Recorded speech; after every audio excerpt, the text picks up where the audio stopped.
두 번째 법 가시죠. 네. 나 이제 조용할 거야, 이번. 과연 몇 분이나 갈까요? 응. 자, EU법과 독일법 중, 그러니까 개별 국가법 중에서 어떤 것이 우선할까라는 제목으로 제가 이번 아이템은 준비해 봤는데요. 이게 무슨 얘기냐면은 EU, 우리가 흔히 EU라고 하는 유럽연합에는 지금 총 27개 회원국들이 이렇게 모여 있습니다.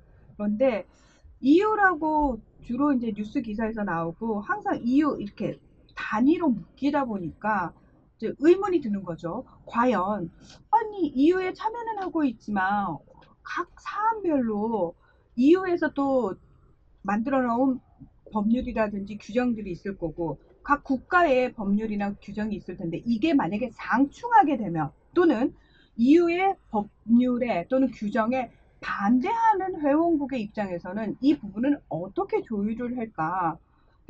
사실 우리 한 나라 안에도 지금 지역별로 목소리가 막 달리 나오는데 연합도 아니고 심지어 그냥 연맹 수준으로 묶인 EU라는 이 큰 덩어리는 도대체 개개 그 회원국들과 어떻게 이런 부분 목소리를 조율해 가면서 굴러갈까라는 의문이 저는 늘 들었거든요. 근데 최근에 무슨 일이 있었냐면은 독일 헌법재판소가요, 유럽 중앙은행이 이번에 그 코로나19로 유럽의 여러 나라들이 경제적으로 타격을 워낙 많이 받았는데 그 중에서도 원래 경제적 위기가 심했던 동유럽이라든지 남유럽 같은 경우에는 더 힘든 상황이거든요. 그래서 뭐 괜찮은 나라도 있고 안 괜찮은 나라도 있지만 유럽이라는 나라 전체에서 보고 그 지도부에서 보면은 이 전체를 조금 더 음, 상황을 좋게 만들기 위해서 공공의 어떤 정책들을 펼쳐야 되는데 그 중에 하나가 유럽 중앙은행이 공공 채권 매입 프로그램이라는 걸 운영을 하겠다. 이 유로존으로 묶인, 그러니까 27개 회원국 중에서 유로로 사용하는 나라는 19개밖에 되지 않습니다. 유로존이라고 하는데 이 유로존 회원국의 경제를 활성화시킬 수 있는 조치로 이 공공채권 매입 프로그램을 운영을 하게 됐는데 문제는 이거에 대해서 독일 헌법재판소가 이거는 유럽중앙은행 측에서 결정할 문제가 아니다. 권한을 넘어섰다 하면서 부분적으로 위헌 판결을 내려버린 겁니다. 근데 사실 이 같은 사안에 대해서 지난 2018년에는 그러니까 각 회원국의 뭐 재판소가 따로 있지만 유럽 전체에 또 사법재판소가 있지 않겠습니까? 그 유럽 사법재판소는 아니다. 유럽 중앙은행은 이 공공채권 매입 프로그램이라는 걸 운영할 권한이 있다라고 판결을 이미 내렸거든요. 그럼 그런 판례가 있는 상황에서 한 회원국인 독일의 헌법재판소가 아닌데 이건 위헌인데 서로 지금 같은 사안에 대해서 다른 판단을 하고 있는 거지 않습니까? 이것 때문에 지금 유럽이 난리가 난 겁니다. 이걸 조금 더 이제, 이게 안 하기로 했는데. 이해하기 쉽게 설명을 드리자면, 이게 더 5분도 못 간다니까. 코로나 탓인데요. 사실 유럽 중앙은행이라고 하지만, 유럽 중앙은행의 50% 지분이 독일은행에 있어요. 그렇죠. 30%가 프랑스에 있거든. 영국은 지네들끼리 파운드를 쓰니까 또 빠져 있어. 그러니까 이제 프랑스하고 독일 80% 이상의 유로 안에 통화를 공급을 해요. 근데 문제는 이번에 코로나가 생기니까 스페인이나 이탈리아가 피해가 컸잖아요. 그렇죠. 얘네들이 1조 유로 이상을 채권을 발행하겠다고 일방적으로 선언한 거야. 그러니까 독일이 중앙은행으로서 채권 발행을 하려고 하면 독일한테 물어봐야 될 거 아니야. 지들은 채권만 발행하지 이거를 사줄 나라가 없어요. 결국은 독일이 떠안아야 되는 거야. 근데 독일도 1조 달러 규모를 안 하고 있는데 스페인이나 이탈리아 이 조그만한 것들이 1조 달러 이상씩 빚을 내겠다라고 지들이 일방적으로 선언하니까 독일 안 돼. 5천억 달러 가지고 나눴어. 이렇게 돼버린 거지. 괴리가 너무 커진 거야. 빚을 내는 데 있어서. 결국 이제 같은 나라 안에 있으니까 아니 너도 은행 나도 은행 너도 국가 나도 국가 우리 국가 운영하는데 어려우니까 나 이만큼 빚 좀 낼게 채권 좀 발행할게 라고 얘기해서 채권 발행하는 거는 그 나라 소관이긴 하지만 이거 책임지는 건 독일은행이 다 해야 된다는 거거든요. 독일 입장에서는 당연히 못하겠다라고 나오게 되는 거고 그러면 나머지 회원국 아니 씨 그럴 것 같으면 뭐 공동으로 해갖고 하는 유로화 유로존 이거 유로은행 이거 뭐 의미 있어? 나 이런 식으로 하면 안 할래? 이러고 이제 배 튕기고 나오는 상황이 생긴다는 거죠. 그러니까 돈 더 내놔 이 얘기예요. 문제는 그렇다고 해서 이 나라들이 유로존을 지금 탈퇴할 수 있느냐? 이미 탈퇴 못해요. 이미 빚이 어마어마하거든. 그러니까 탈퇴 못하는데 계속 어깃장을 부리는 건데 이거는 사실 유럽연합이 처음에 묶일 때 어느 정도 예측이 가능했던 부분이에요. 사실은 경제 규모가 다르고 사실은 경제력 수준 자체가 차이가 워낙 많이 너무 나는 차이 났죠. 나라들이 27개가 모인다고 생각을 해보세요. 그러면 뭐 어느 정도는 경제력이 되는 나라에서 우리가 기본적으로 조금 받쳐주긴 할게 라는 생각은 가졌을 것이고, 경제력이 약한 나라 입장에서는 그래 어차피 우리가 뚝 떨어져 있어도 경제력이 약하고 국제사회에서 힘이 없는데 그나마 유럽연합으로 묶여서 저 잘 사는 나라들에 조금 빌붙어 보자 라는 마음도 어느 정도 있었거든요. 근데 이게 서로가 양보를 하고 서로가 받아줄 수 있는 수준이면은 별 문제가 안 생깁니다. 근데 말씀하신 것처럼 한쪽에서 지금 일방적으로 책임져야 될 양이 갑자기 생각보다 예상보다 너무 높아져 버린 게 문제가 되는 건데, 이 경제력 약하던 스페인이라든지 이탈리아 같은 그리스 같은 나라 입장에서는 어떤 거냐면, 뭐야 그러면은 니들 유리할 때만 유럽연합이고 불리해지면은 이런 식으로 딴지를 걸겠다는 거야. 화가 나는 거죠. 왜 화가 나냐면은, 자, 일방적으로 많은 사람들은 경제력이 약한 국가들이 유럽연합에 붙어가지고 뭔가 이득을 봤다라고 생각을 하거든요. 근데 그렇지가 않습니다. 실제로 유럽연합으로 묶여가지고 제일 크게 경제력을 키운 나라들이 독일이고 프랑스예요. 그 과정을 좀 설명을 드려야 될 것 같은데, 처음에 각 나라들이 갖고 있는 돈을요 다 합쳐본 거야. 그래서 유럽 전체가 100이라고 하는 숫자가 나왔다고 치면, 아까 얘기했던 독일이 50이고 프랑스가 30이고 나머지 국가들은 10이 안 되겠지. 막 5, 6, 7, 8 이 정도 수준이었겠지. 근데 이제 그 상황에서 전체적인 금액을 똑같이 범용을 한다라고 딱 결론이 난 거니까, 독일 돈도 프랑스 돈도 이탈리아 돈도 똑같이 1대 1대 1로 바꿔주마 이렇게 된 거야. 그러니까 상대적으로 그동안 국가별로 떨어져 있을 때 이탈리아나 뭐 이런 스페인 입장에서는 돈의 가치가 독일 가치로 확 올라가게 된 거죠. 거고, 갑자기 독일은 부자가 확 되는 거지. 가치가 확 떨어진 거야. 그렇죠. 그래서 이제 이렇게 돈이 생기니까 선순환을 생각한 거야. 자, 일단 이탈리아 사람은 돈 가격이 확 올랐기 때문에 옛날엔 엄두도 못 나던 벤츠를 살 수 있어. 프랑스 와인도 살 수 있어, 내 수입으로.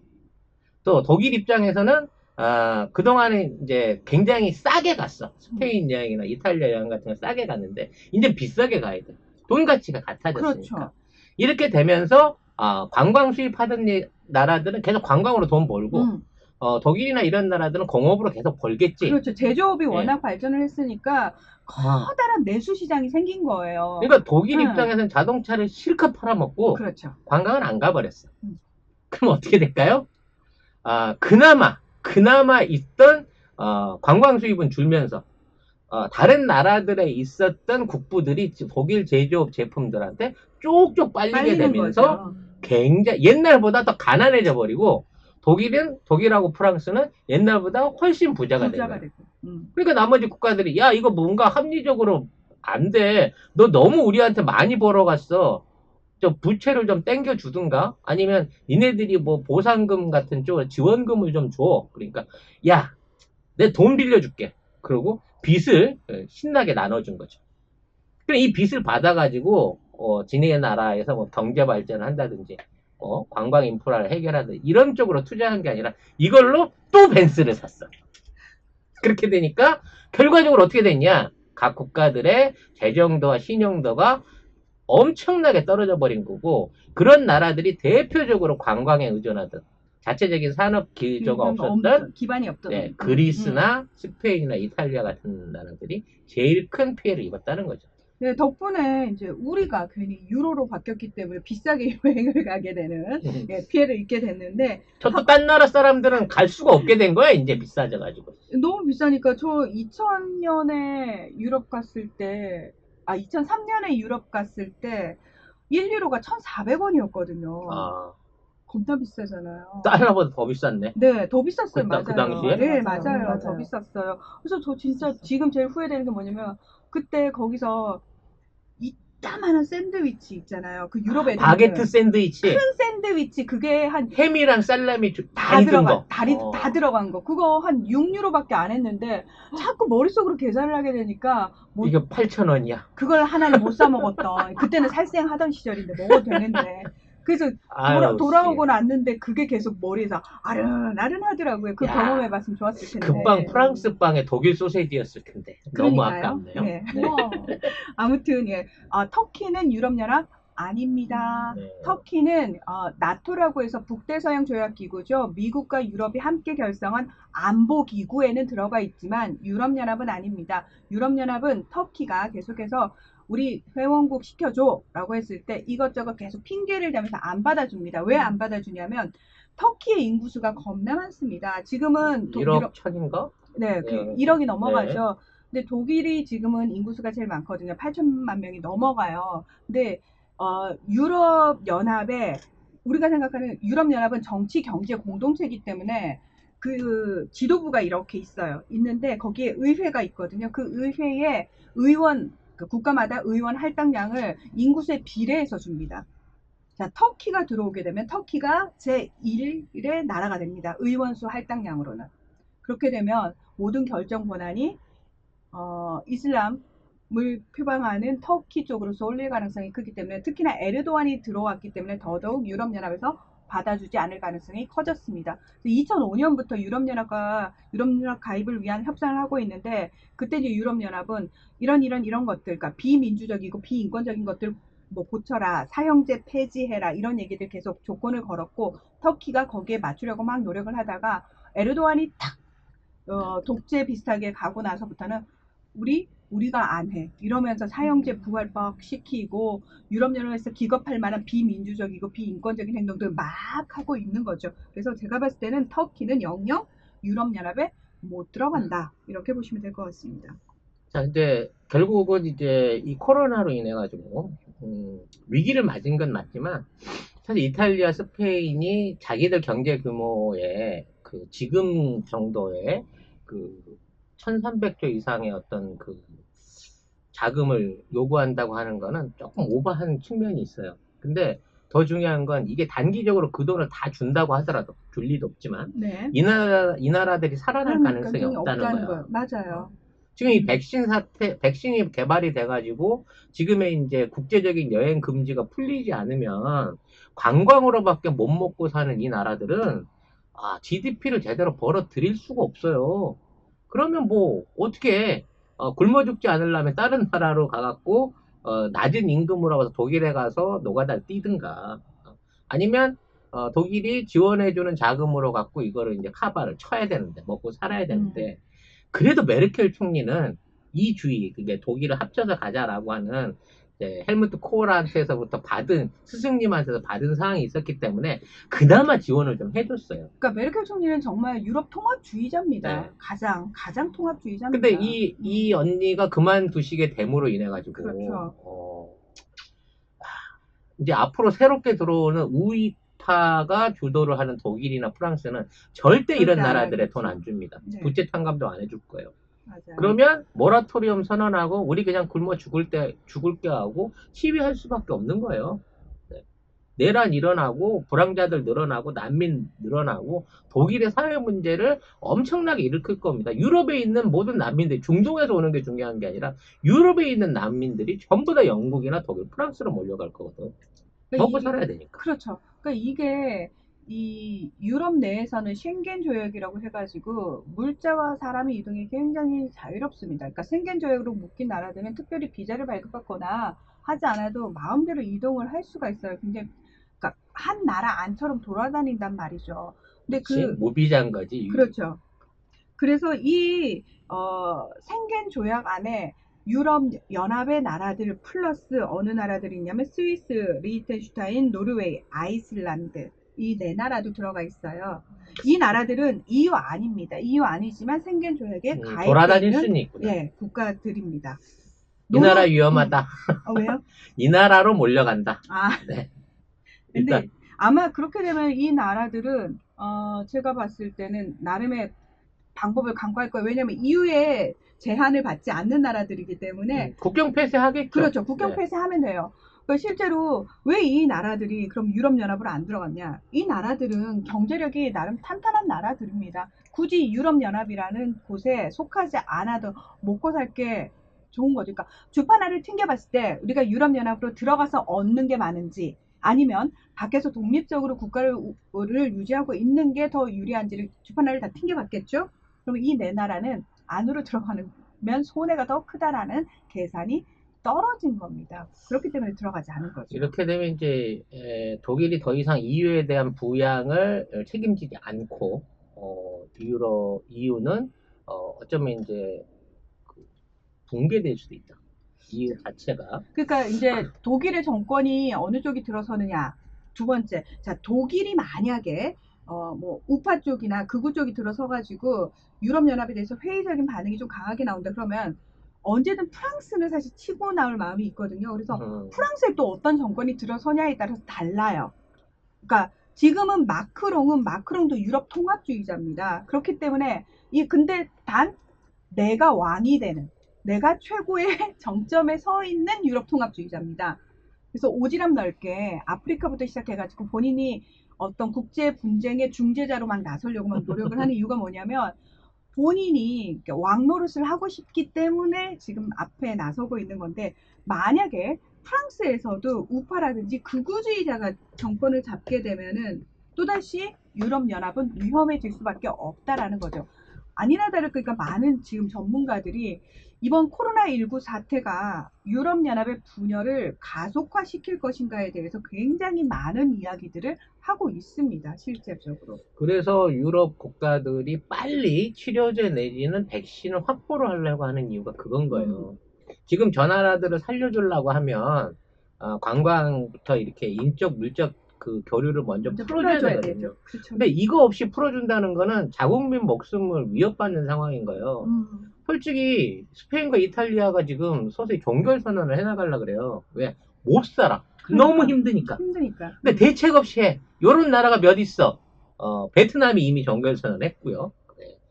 태국도 그랬어요. 관광을 안 오니까 굶어 죽을 것 같거든. 그러니까 안에 환자가 넘쳐나도 우리 깨끗해요 이러면서 놀러 오세요. 근데 갑니까 누가? 네, 안 가지. 지금 유럽도 마찬가지 상황이라는 거죠. 근데 이게 백신이 지금 있는 그 상황을 봐서는 2, 3년 안에도 제대로 된 백신이 나오기가 쉽지 않을 거고, 특히 이제 뭐 전번 시간에도 말씀드렸습니다. 유럽에 있는 이 코로나 바이러스 같은 경우에는 우한형보다도 훨씬 더 치사율도 높고 무증상 감염률도 높고 그래가지고 이게 쉽게 국경을 개방할 수 있는 입장이 아닌 거예요. 독일도 자체적으로 지금 그 사회적 거리두기를 풀고 뭐 등교 금지라든지 회사 안에서의 통행 금지 셧다운을 풀었는데 풀고 나서 지금 보이지 않는 데서 우리는 찾아내기라도 하지만 보이지 않는 데서 막 성장하고 있거든. 감염률이 거의 2배 이상 올라가고 있거든요. 조만간 다시 또 닫아야 되지 않느냐는 고민을 하고 있을 때 우리는 지금 이태원 지역 감염을 전국에 퍼져가고 있는 지역 감염을 지금 굉장히 잘 막아가고 있는 상황이다라는 얘기를 다시 한번 드리고 싶어요. 네, 그리고 뭐 코로나19가 종식이 되고 백신이 나오고 치료제가 뭐 몇 년 안에 나오더라도 얼마든지 언제든 코로나19와 비슷한 바이러스 질환, 그리고 전 세계를 강타할 전염병은 지금은 발생할 가능성이 더 높아져가지고 앞으로도 이런 일들은 계속 반복이 될 거라고 저는 생각을 하거든요. 장기적으로 봤을 때. 그래서 이번에 왜 취임 3주년 특별 연설하셨잖아요. 문재인 대통령께서. 그래서 문재인 대통령이 그런 전염병과 관련해가지고 이제 연구소라든지 전담병원이라든지 이런 부분에 장기적인 계획을 발표하셨잖아요. 저는 진짜 한 말씀 한 말씀을 들으면서 되게 감탄을 하면서 정말 세계의 대통령이다. 우리 이인희 대통령만큼만 하면 전 세계가 훨씬 살기가 좋아질 텐데. 난 너무 이러다 웃긴다. 세계 정부 정말 세워지는 거 아니야? 일루미나티가 진짜 세계 통합 정부를 만들어가지고 문재인 대통령을 초대 대통령으로 끌고 가는 거 아닐까? 네. 우리 이인희 대통령은 또 그런 식으로 합류는 안 하실 겁니다. 네, 우리 그렇게 생각하고요. 이인희 대통령은 네. 독우다입니다. 예. 늑대파라고 그러죠. 혼자서 다 무리를 이끄는 우두머리가 되실 겁니다. 로봇이구나, 로봇. 예. 아무튼 네, 시튼 동물기라고 음. 하는 네, 그런 책에 나옵니다. 로보. 로보. 네. 네.